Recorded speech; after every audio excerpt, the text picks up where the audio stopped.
오늘 우리에게 주시는 하나님의 말씀은 신약 성경 마태복음 28장 1절에서 10절까지의 말씀입니다. 이제 제가 하나님의 말씀을 봉독하겠습니다. 안식일이 다 지나고 안식 후 첫날이 되려는 새벽에 막달라 마리아와 다른 마리아가 무덤을 보려고 갔더니 큰 지진이 나며 주의 천사가 하늘로부터 내려와 돌을 굴려내고 그 위에 앉았는데 그 형상이 번개 같고 그 옷은 눈같이 희거늘 지키던 자들이 그를 무서워하여 떨며 죽은 사람과 같이 되었더라. 천사가 여자들에게 말하여 이르되 너희는 무서워하지 말라. 십자가에 못 박히신 예수를 너희가 찾는 줄을 내가 아노라. 그가 여기 계시지 않고 그가 말씀하시던 대로 살아나셨느니라. 와서 그가 누우셨던 곳을 보라. 또 빨리 가서 그의 제자들에게 이르되 그가 죽은 자 가운데서 살아나셨고 너희보다 먼저 갈릴리로 가시나니 거기서 너희가 배우리라 하라. 보라, 내가 너희에게 일렀느니라 하거늘. 그 여자들이 무서움과 큰 기쁨으로 빨리 무덤을 떠나 제자들에게 알리려고 다름질할세 예수께서 그들을 만나 이르시되 평안하냐 하시거늘 여자들이 나아가 그 발을 붙잡고 경배하니 이에 예수께서 이르시되 무서워하지 말라. 내 형제들에게 갈릴리로 가라 하라. 거기서 나를 보리라 하시니라. 아멘.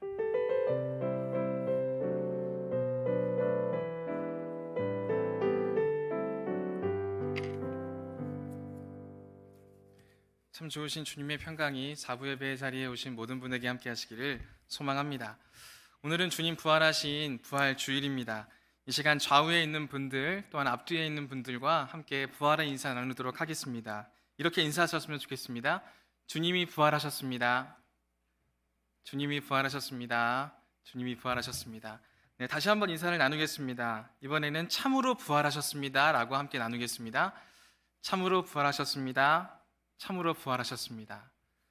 네, 지금 나눈 이 부활의 인사가 초대교회 때부터 이어져 내려온 부활절 인사입니다. 우리가 함께 나누었던 이 부활절 인사처럼 부활의 기쁨과 소망이 우리의 삶 가운데 늘 나타날 수 있기를 소망합니다. 십자가와 부활은 기독교 신앙의 핵심입니다. 특히나 죽음을 이기신 그리스도의 부활은 우리 모두에게 희망을 선물합니다. 그 감격으로 찬송하기도 하고 기뻐하기도 합니다. 하지만 오늘 본문 말씀인 마태복음 28장은 기쁨과 환희를 말하기보다는 당혹과 두려움을 우리에게 전합니다. 죽은 자의 부활이라고 했을 때 쉽게 믿지 못하기 때문일까요? 사실 부활이라고 하는 것은 우리의 경험이나 이성적인 추론으로 생각하기 어렵고 납득하기 어려운 것은 사실입니다. 그래서 예수님의 부활을 전하는 성경에서도 사람들이 느끼는 당혹감을 우리가 느낄 수 있습니다. 저희도 저번 성금요일과 고난주간과 사순절을 보내면서 예수님의 고난과 죽으심에 대해서 함께 묵상하지 않았습니까? 예수님의 고난과 죽으심을 묵상하는 것 물론 힘듭니다. 하지만 저희들의 현실이 그렇기 때문일까요?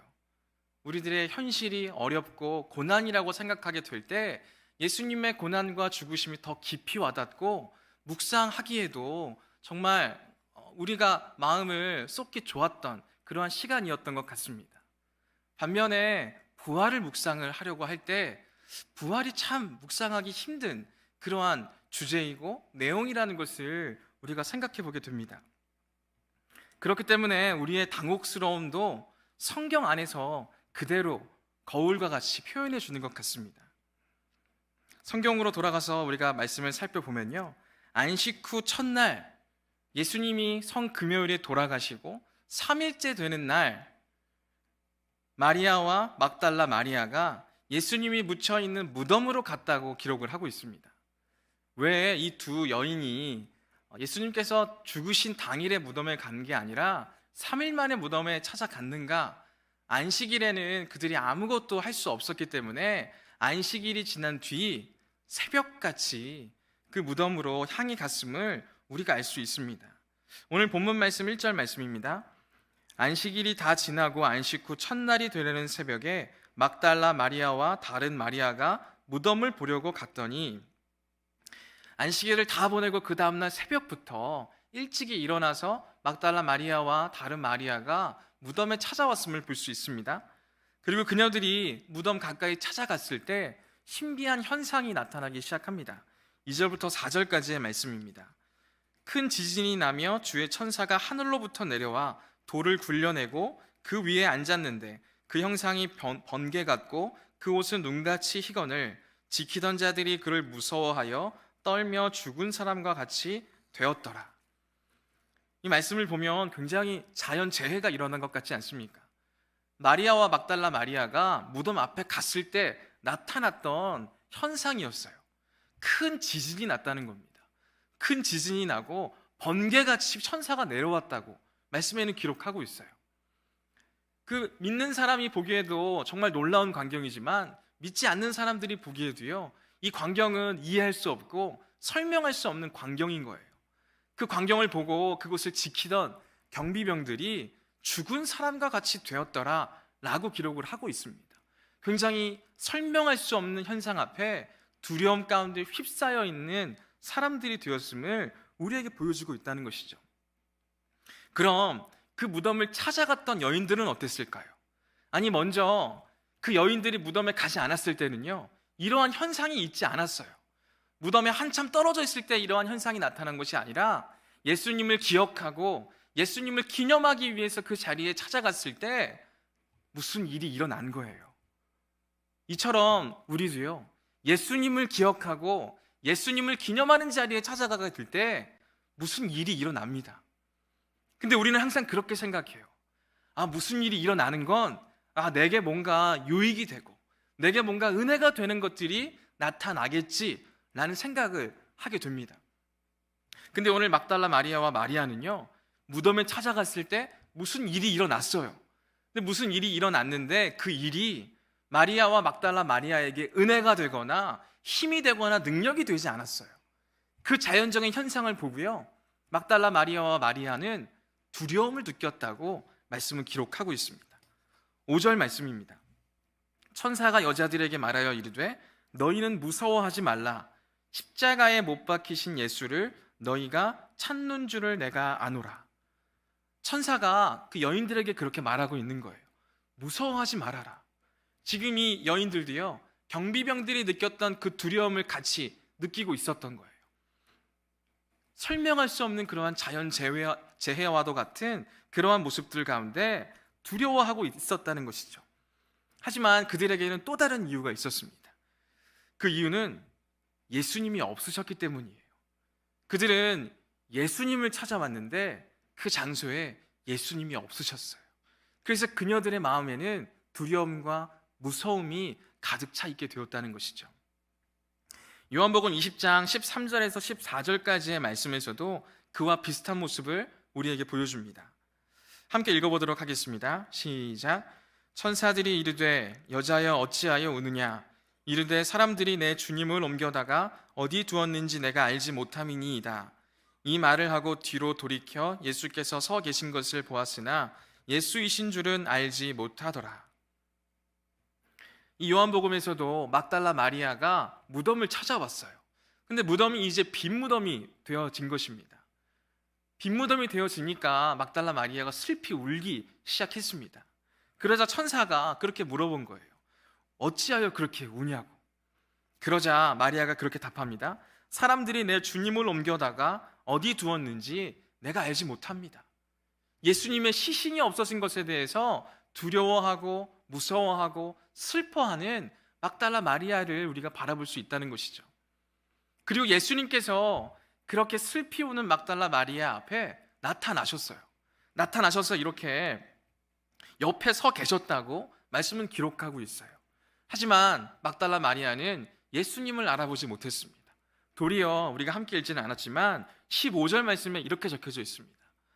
동산지기인 줄 알고 예수님에게 예수님에 대해서 물어보는 거예요. 아니, 여기에 지금 시신으로 눕혀져 있어야 하는 예수님을 누가 가져간지 모르겠다고 예수님한테 그렇게 여쭤보는 거예요. 그러자 이제 예수님께서 마리아야 이렇게 말씀해 주시고 나자 마리아가 이제 예수님을 알게 되는, 깨닫게 되는 부분을 요한복음에는 기록하고 있습니다. 그럼 마태복음 28장에서는 그것을 향하여 뭐라고 말씀하고 있을까요? 아까 읽었던 마태복음 28장 5절 말씀을 다시 한번 함께 읽어보도록 하겠습니다. 시작. 천사가 여자들에게 말하여 이르되 너희는 무서워하지 말라. 십자가에 못 박히신 예수를 너희가 찾는 줄을 내가 아노라. 이 말씀을 보면 왜 여자들이 슬퍼하고 두려워했는지 아십니까? 여인들은 시체인 예수님을 보러 갔던 거예요. 이미 죽어 계시는, 십자가에 못 박혀서 죽어버린 예수님을 찾아온 거예요. 그래서 그녀들은요, 불안했어요. 두려워했어요. 무서워했어요. 천사들도 그걸 알았던 거예요. 너희들이 십자가에 못 박히신 예수님을 찾아온 줄 내가 안다 라고 말씀하고 있던 거예요. 이걸 한마디로 말하면 어떻게 표현할 수 있냐면, 막달라 마리아와 마리아에게는 부활신앙이 없었다는 걸 의미합니다. 부활신앙이 없었기 때문에 그녀들은 무서울 수밖에 없었습니다. 불안할 수밖에 없었습니다. 그래서 뭐라도 붙잡으면 안 되는 것 같은 마음을 가질 수밖에 없었던 거예요. 그건 그녀들에게만 해당하는 이야기가 아니에요. 저희들에게도요. 아까도 말씀을 드렸지만 십자가와 고난과 죽음은요, 우리가 묵상하기 너무 좋다고 말하면 그렇지만 우리에게 너무 와닿는 그러한 묵상의 제목들이에요. 근데 부활은 우리가 참 묵상하기 힘든 그러한 단어이지 않습니까? 우리의 현실이 그렇지 않아서. 그래서 우리에게 부활 신앙이 너무나 옅어지고 있는 건 아니냐라는 것입니다. 부활 신앙이 우리의 마음 가운데 십자가와 부활이 같이 가야 하는 주제인데, 핵심인데, 십자가만을 우리가 더 높이 생각하고 더 많이 묵상하고, 그러한 가운데 우리가 부활 신앙을 잃어버리게 되면요, 우리들이 붙잡게 되는 건 교리가 될 때가 많은 거예요. 교리와 전통에 파묻힐 때가 많은 거예요. 형식에 매이게 될 때가 많은 거예요. 그런데도 무언가 불안해서 어떤 거를 더 붙잡지 않으면 안 되는 것 같은 마음이 우리에게 있을 때가 많다는 것이죠. 오늘 말씀 가운데 나타나는 마리아와 막달라 마리아가 바로 그러한 자리에 있었다는 거예요.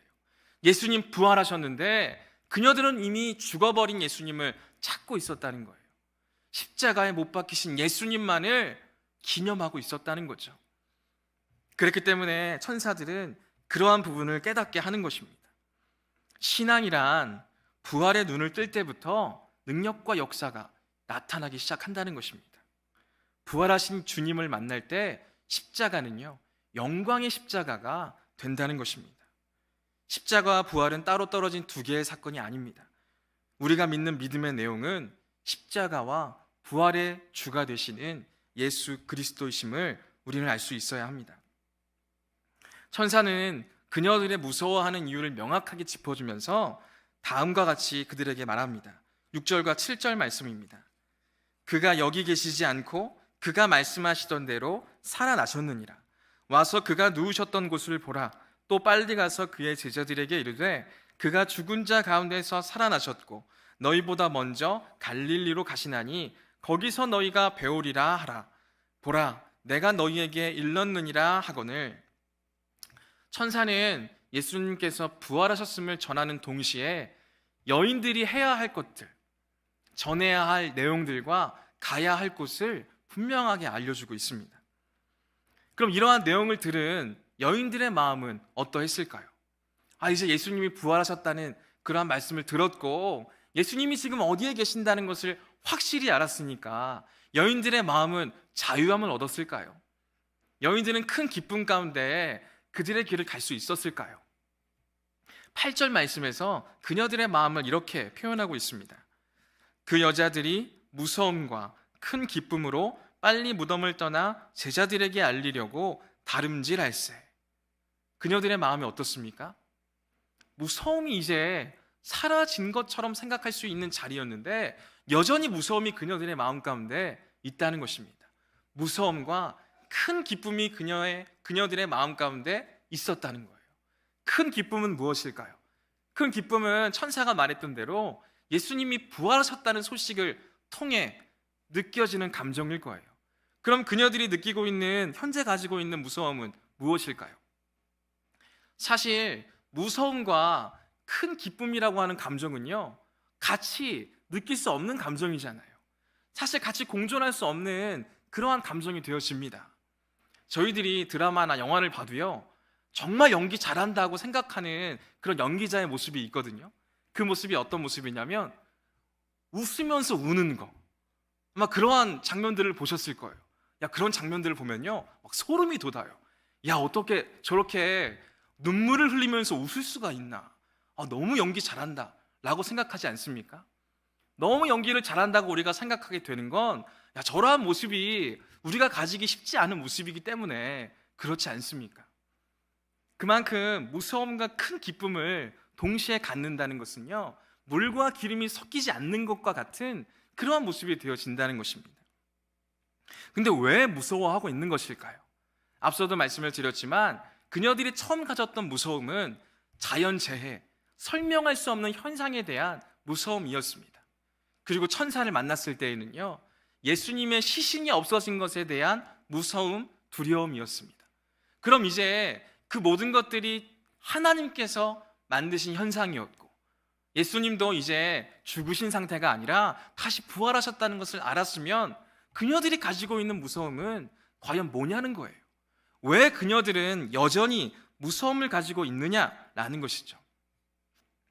여기에서의 무서움은요, 하나님의 계명을 말씀으로, 몸으로 살아내지 못한 양심의 소스라침으로 우리는 읽을 수 있어야 한다는 것입니다.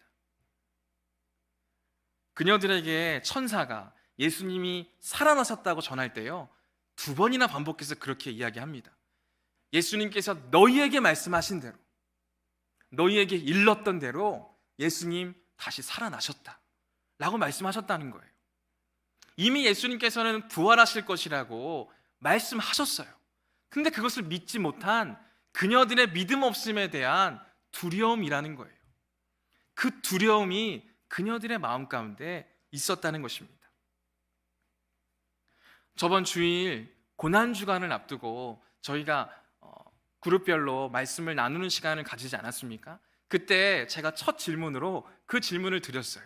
고난주간 동안 우리가 절제할 것들이나 도전해야 할 것들을 하나씩 정하자고, 그렇게 다 나누었습니다. 그때 저는 한 가지를 도전했는데요, 그게 뭐였냐면 커피를 일주일 동안 마시지 않기였어요. 커피라는 게 저에게는 굉장히 큰 힐링이었더라고요. 커피를 마시지 않는 게 내가 예수님의 고난에 물론 굉장히 미약하고 굉장히 작은 도전이지만 커피를 마시지 않고, 커피를 마시지 않는 시간에 내가 더 예수님을 생각하자, 더 예수님을 바라보자 라는 마음을 가지고 커피를 마시지 않기로 도전했습니다. 그리고 정말 저는 일주일 동안 커피를 마시지 않았어요. 근데 커피를 마시지 않는 그 일주일을 지내고 나서 제가 그 일주일을 돌아봤습니다. 야, 내가 일주일 동안 커피를 절제했으니까 내가 정말 예수님의 고난에 동참했겠지 라는 생각을 가지고 일주일을 돌아봤는데요, 그렇지 않더라고요. 제가 어쩔 수 없이 카페를 가야 되는 상황들이 있었어요. 우리 청년 신방을 할 때도 있었고요, 또 교육자 회의를 하게 될 때도 있었어요. 근데 카페를 가자고 하시는 거예요. 근데 제가 커피 금식을 하고 있어서 커피는 못 먹습니다. 그러니까 딸기 주스 먹겠습니다. 막 이렇게 하고 있는 거예요. 아니, 커피를 금식을 할 거면 물을 마시거나 안 먹거나 해야 되는데 커피 금식을 하니까 딸기 바나나 주스요. 막 이게 뭔가 맞지 않는 거예요. 커피를 마시지 않는데 더 칼로리가 나가는 음료를 먹고, 또 하루를 딱 보내다 보니까요, 집에 가면 너무 피곤한 거예요. 커피를 항상 마시면서 겨우겨우 살아났는데 커피를 안 마시니까 너무 피곤하고 힘이 드는 거예요. 그래서 집에 가서요, 저녁마다 치킨을 시켜 먹게 되더라고요. 야, 커피를 하나 금식하는데 여러 가지의 것들을, 내가 내어주는 것들을 경험하게 되었다는 것입니다. 커피 하나 절제하는 게 얼마나 큰 도전이고 금식이라고, 막 나는 너무 힘든 걸 하고 있어 라는 생각으로 치킨 시키고 막 먹고, 제가 이번 한 주간 살이 더 쪘어요. 제가 그렇게 살이 쪄서 무거운 몸으로 이 자리에 서서 한 주를 돌아보면요, 야, 내가 커피 금식을 왜 했나? 저의 양심이 너무 소스라치더라고요. 내가 왜 이렇게 주님의 고난을 묵상한다고 하면서 벌써부터 부활을 살고 있었나? 라는 생각을 하게 되었습니다. 이러한 모습이 저에게만 있다고 생각하지 않습니다. 저희들도 믿는 사람으로서 그러한 믿음의 도전을 해 나가시잖아요. 근데 우리가 그러한 믿음의 도전을 한다는 이유로 여러 가지의 분야에서 마음을 놓고 있지는 않습니까? 우리의 탐욕이 그거 하나 절제한다고 해서 다른 쪽으로 다 치우쳐져 있는 건 아니냐는 거죠. 오늘 여인들이 느끼고 있는 양심의 소스라침이라고 하는 두려움은요, 그렇게 우리가 말씀대로 살아내지 못했다고 하는 그러한 양심의 소스라침으로 우리가 읽어낼 수 있어야 한다는 것입니다. 하나님과 이웃을 사랑하지 않았던 우리의 마음, 이웃에게 상처 주고 그들을 낙심하게 했던 나의 말과 행동들, 삶을 강탈당한 사람들, 가난한 사람들에게 눈길조차 주지 않았던 우리의 모습들, 불의한 일을 당하며 억울한 목소리를 내고 있는 이들에게 마음을 주지 않고 그들을 무시하며 그들을 위해서 분노하지 않았던 우리의 마음들이 그와 같은 마음이어야 하지 않을까요? 부활을 말하는 우리에게 소스라치는 양심의 두려움이 있습니까? 오늘 부활의 소식을 전하는 이 여인들에게는요, 그러한 무서움과 그러한 큰 기쁨이 있었다는 거예요. 그 무서움과 큰 기쁨이 손을 잡는 그 자리에서 우리는 부활을 경험할 수 있다는 것입니다. 오늘 이 여인들도요, 두려움과 큰 기쁨 가운데 부활을 경험하였습니다. 그 자리에서 그녀들은 예수님을 만나게 되었습니다. 9절 말씀입니다. 예수께서 그들을 만나 이르시되 평안하냐 하시거늘 여자들이 나아가 그 발을 붙잡고 경배하니. 예수님께서 두려움과 큰 기쁨 가운데 있는 여인들 앞에 나타나셨습니다. 그리고 여인들에게 평안하냐고 묻습니다. 그 질문 가운데에는 지금 여인들이 가지고 있는 그 양심의 소스라침이 치유가 되고 위로가 되는 것들을 경험하고 있다는 거죠. 그 말을 듣자마자 그 여인들은 어떻게 반응하고 있습니까? 그 여인들은 즉각적으로 주님 앞에 나아가서 발을 붙잡고 경배하고 있다는 것이죠. 왜 우리가 주님의 말씀대로 주님 부활하셨다는 그 말씀을 믿지 않았을까요? 그러한 두려움을 주님 앞에 나아가 회개하며 또한 경배하며 다시금 기쁨 가운데로 나아가고 있는 여인들을 볼 수 있다는 것입니다. 이제야 그녀들은 부활이 환상이 아니라 현실임을 깨닫게 되었습니다.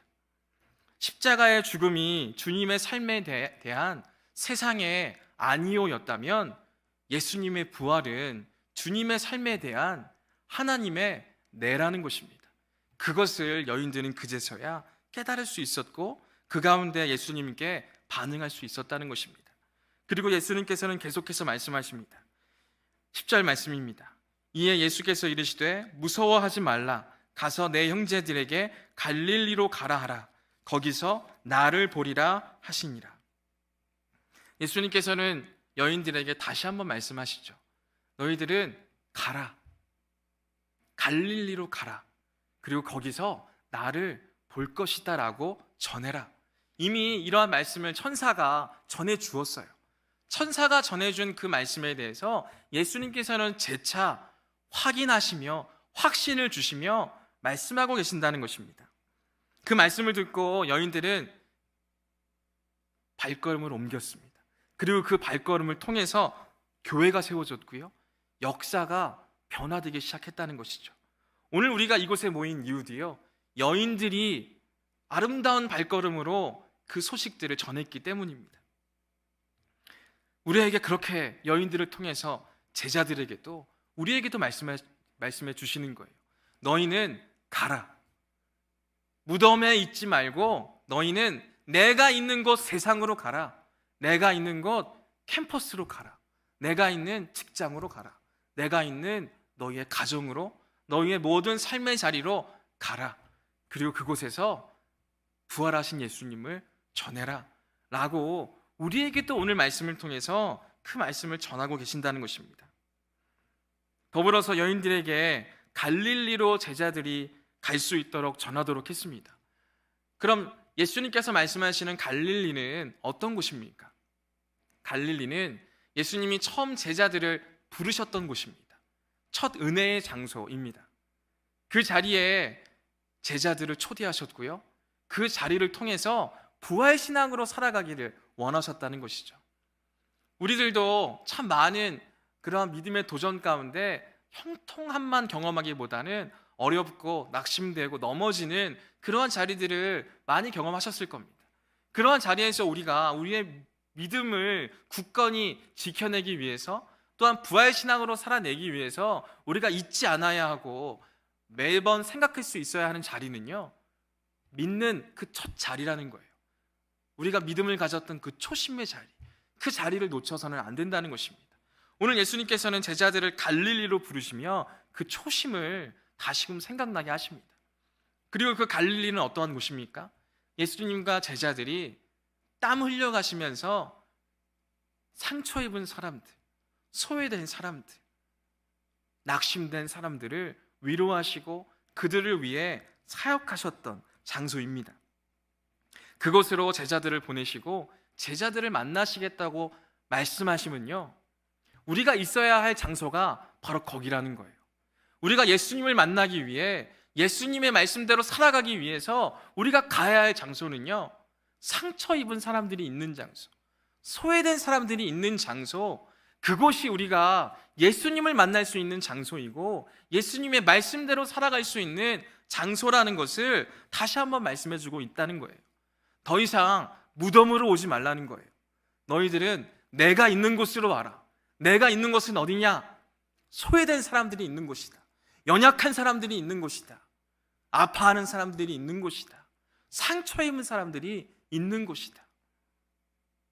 우리는 때때로 그러한 얘기들을 할 때가 있죠. 주님, 내 기도에 왜 응답해 주시지 않습니까? 우리는 왜 주님의 음성을 들을 수 없는 것입니까? 우리가 어쩌면 예수님의 빈 무덤을 찾아온 것은 아닙니까? 예수님께서는 우리에게 분명하게 말씀하시는 거예요. 너희는 갈릴리로 가라. 그곳에서 너희가 나를 보리라. 우리에게 갈릴리라고 하는 자리는 어디입니까?